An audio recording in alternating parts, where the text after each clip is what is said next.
Wusthof, Shun, Kan, Zwilling, Kyoku, Tojiro, Miyabi, Victorinox. These are only a fraction of the kitchen knife makers that you'll come across when you're trying to buy a knife online. With so many options, it's easy to get overwhelmed in search of the perfect workhorse for your kitchen. Then, you start looking at all the various specs of each knife, and it's no wonder why people constantly ask me what type of knife they should buy.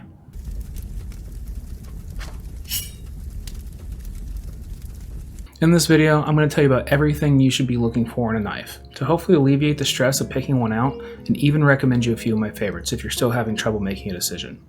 Now, just to be clear, I'm only covering large, widely available brands. There are a lot of great knives from small US and Japanese bladesmiths, but that rabbit hole goes way deeper and should really be its own video. Additionally, I'm only covering all-purpose knives. If you want a good paring knife or a good bread knife, it's a safe bet that the same brand that you've already picked out is going to give you a good one of those as well. If you want to get to a specific part of the guide, I've chaptered the video to make it easier to navigate. So without further ado, let's get into it.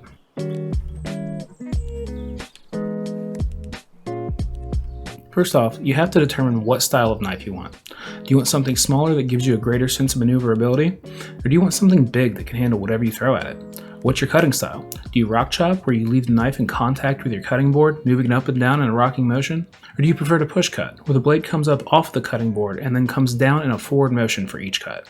Let's take a look at the different styles of all-purpose knives and think about which one will work best for your needs. First and foremost, we have the Western chef's knife. This is far and away the most common kitchen knife, and for good reason. Typically ranging from 8 to 10 inches, these large knives curve into the tip, making them great for rock chopping, but also good for push cutters. Additionally, they usually have wide bellies that are perfect for scooping up ingredients. Next up is the Gyuto. This is the Japanese equivalent of a chef's knife. Though usually not as tall as Western chef's knives, the spine of the Gyuto slopes downward into the tip, making it great for detail-oriented work. With slightly less of a curve than its Western cousin, this is still a good choice for rocking and pushing alike. After that, we have the Santoku. Probably the most popular Japanese-style knife in the US, this all-rounder is shorter, usually around 6 to 7 inches. The shorter blade is often found to be more comfortable and agile than its larger counterparts, but its performance might fall short when you're working with larger ingredients. The curvature of this blade can vary depending on the maker, but it's usually good for both cutting styles. Following the Santoku is its lesser-known counterpart, the Bunka. Nearly identical in shape and utility to the Santoku, the Bunka boasts a more pointed tip, giving it the upper hand when doing more detailed prep work. Again, it's good for most cutting styles, and also in my opinion is the most aesthetically pleasing. The biggest drawback is that very few large knife manufacturers make this design. And finally, we have the Nakiri. Now, the Nakiri isn't really an all-purpose knife, but with its growing popularity over the last few years, I knew I was going to get asked about this one in the comments a whole bunch if I left it out. Intended as a vegetable knife, the boxy blade is perfect for push cuts, but absolutely useless for rocking. I've known people to use a Nakiri as their primary knife, but I generally don't recommend it.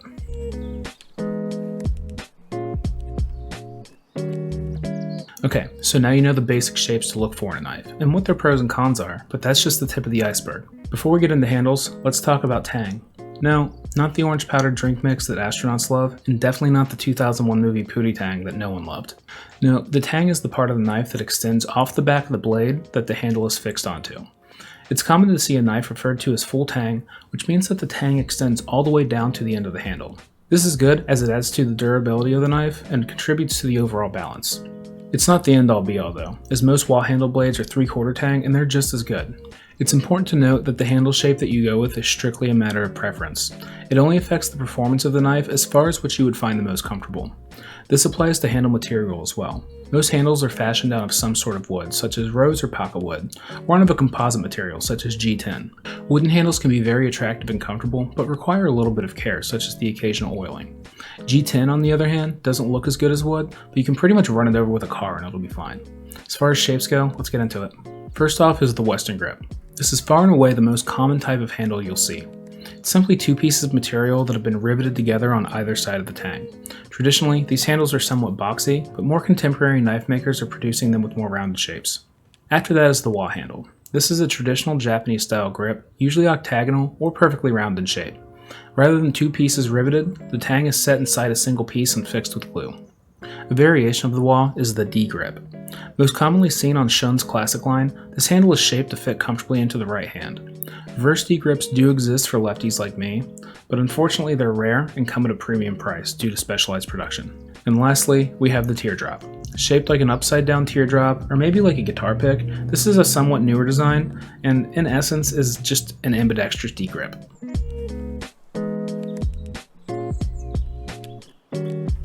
So now we've covered the easy stuff, now let's get into the scary stuff. Steel types. Knife steel goes deep, like super deep. You get far enough into it and you're basically studying metallurgy. Couple that with the fact that most knife steel names are just amalgamations of letters and numbers, and it's easy to get overwhelmed. For the sake of simplicity and time, we're just going to scratch the surface here so you can walk away with some basics. First, let's look at steel hardness. Sometimes when you're looking at a knife online, under the specs you'll see something like 60 HRC. Believe it or not, this does not mean the knife contains 60 Hillary Rodham Clintons. If it did, the knife would cost way more and would be way less useful. No, HRC stands for Hardness Rockwell C, the unit of measurement used to determine hardness on the Rockwell hardness scale.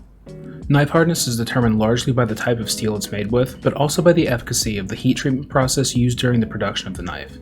Most knives range between 58 and 63 HRC, with the higher number being a harder blade. As a general rule of thumb, softer steels are tougher, meaning they're less likely to chip or outright break, but they dull faster.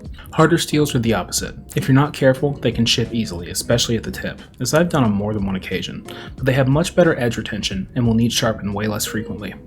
Now there are tons of different steel types used for kitchen knives out there, but I'm only going to cover two of them, as they make up the vast majority of knives that you're going to come across. X50CR MOV15, which is a mouthful, sometimes abbreviated to X50, and also known as 4116. This German steel is stainless and tough, but on the softer side, usually around 58 HRC. This steel is probably most well known for being used by Wüsthof. VG10 is a stainless steel initially manufactured by Takafu Steel in Japan. However, many VG10 knives are not made with this true Japanese Takafu steel due to the way that the company limits their sales. This isn't an issue though, as the non-Japanese versions are chemically identical. VG10 has an average rating of about 60 HRC and is commonly used by Shun.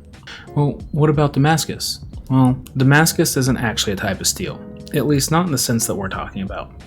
Damascus is made from a forging process known as pattern welding, which is what produces those beautiful patterns. It's not nearly as superior in performance, if at all, as people are led to believe. The lore surrounding it has become very conflated, and it's largely used as a buzzword to sell knives. In fact, a lot of Damascus knives aren't even pattern welded, they're laser etched after forging. If you opt for a Damascus blade, do it because you find it aesthetically pleasing, not because you think it makes the knife perform better. It doesn't.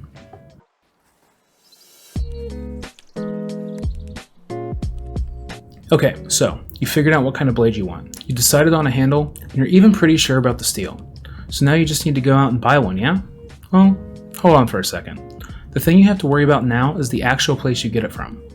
With so many dealers online these days, there's bound to be some bullshit ones, right? Right.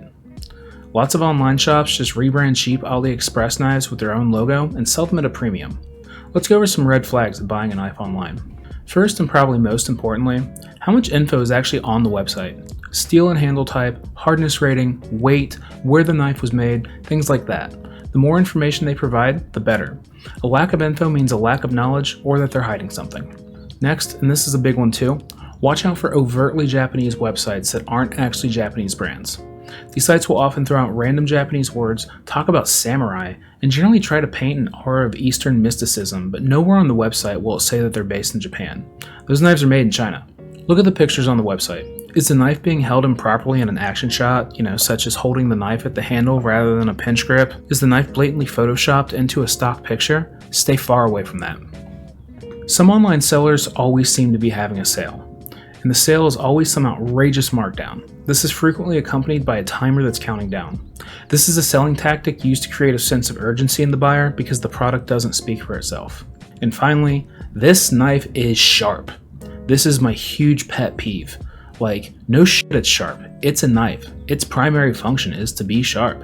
Advertising sharpness is indicative of having nothing of substance to offer.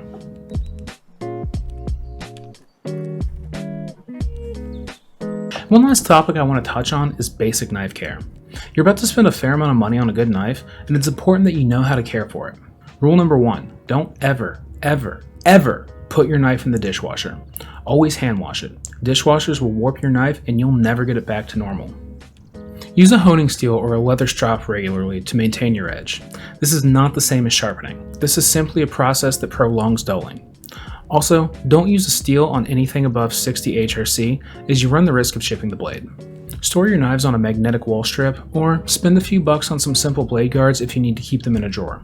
Knife blocks may look nice on your counter, but they actually dull your knives faster as you're dragging the edge against them every time you take them out and put them back in. And finally, learn how to sharpen with a whetstone, or have them professionally sharpened from time to time. Pull-through sharpeners tend to remove too much metal, and they can also ruin the bevel angle. A knife sharpened with a pull-through will never be as sharp as one sharpened properly on a whetstone.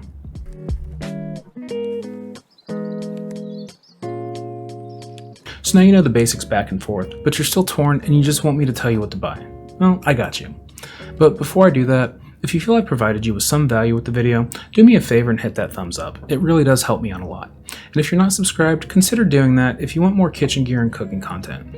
Now, as a disclaimer, I do have affiliate links in the description for the knives I'm about to recommend, and I will make a commission should you choose to purchase any of them through those links. That said, they're all knives that I've used extensively and reviewed on my channel. I genuinely love and recommend them. So without further ado, you already know this knife. This knife is far and away my most viewed video, the Babbage cleft knife. There are definitely better knives out there, but they're all a lot more expensive.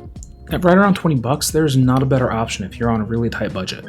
Then we have the Forge to Table Bunko. This is one of my very favorite knives. It has an excellent performance for the price and has a beautiful Japanese style. In my opinion, the best looking knife that I recommend.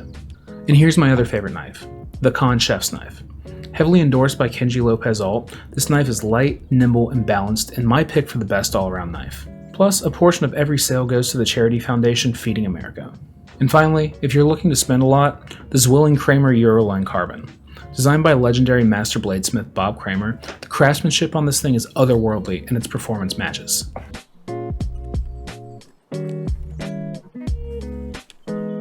So that about wraps it up. I'm gonna be real with y'all, I put a ton of work into this video, so again, hit those buttons that tell YouTube you like me.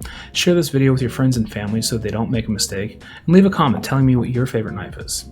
Shout out to all the Patreon homies for being real ones and helping me pay my bills.